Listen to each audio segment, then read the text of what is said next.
They say there's a train that runs beneath the city, one that's not listed on any schedule. It doesn't appear on Google Maps, no announcements are made, and no one waiting on the platform sees it, unless it wants them to. They call it the last subway. Elena worked the night shift at the old Eastgate station. Most nights were quiet, just the echo of her footsteps, the occasional scurry of rats, and the hum of fluorescent lights overhead. But over time, she began to notice something strange. The station had a platform 13. It wasn't on the map. No signs pointed to it. But sometimes, out of the corner of her eye, she'd see the number flicker across one of the digital displays. And always, at exactly 2:43 a.m. One night, curiosity got the better of her.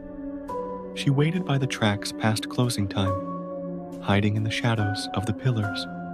At 2:42, the station fell silent. The lights dimmed just slightly. The air grew heavier, like breathing through water. And then, a sound. Not a train whistle, more like a low mechanical groan, echoing from the tunnels. At 2:43, a rusted train emerged from the darkness.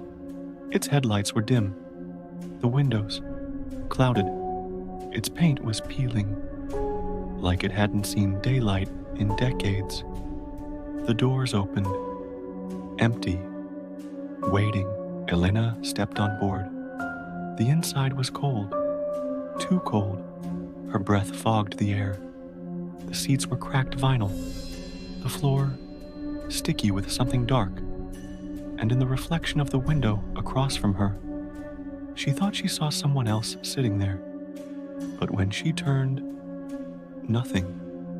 The train began to move. The tunnel outside didn't look like the ones she knew. No tile walls, no graffiti, just raw earth. Like the train was digging deeper into something older. The windows flashed with images she couldn't explain.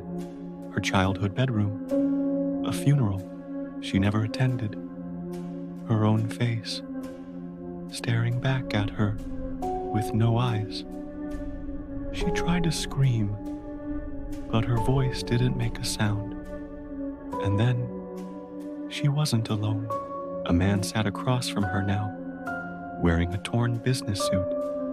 He was crying, but the tears ran up his cheeks. A little girl clutched a stuffed rabbit, her head tilted too far to the side. An old woman whispered, over and over, "You shouldn't be here. You shouldn't be here. You shouldn't be here." Elena stood up to leave, but the doors wouldn't open. The train didn't stop. After what felt like hours, but her watch still read 2:47, the train screeched to a halt. The doors opened. The platform was pitch black, lit only by a flickering sign above. End of the line. Something moved in the shadows, crawling, watching, waiting. She ran into the darkness, through the tunnels, screaming for help.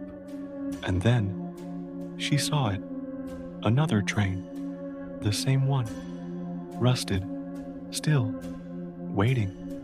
She climbed aboard, desperate to escape. The doors slammed shut. The train began to move. Elena never made it home. Her locker is still there at Eastgate Station. Her name's still on the payroll, but no one's seen her since that night. And if you ever find yourself waiting at Eastgate and a train pulls in at 2:43 a.m., don't get on. Don't even look at it. Because once you ride the last subway, you never come back.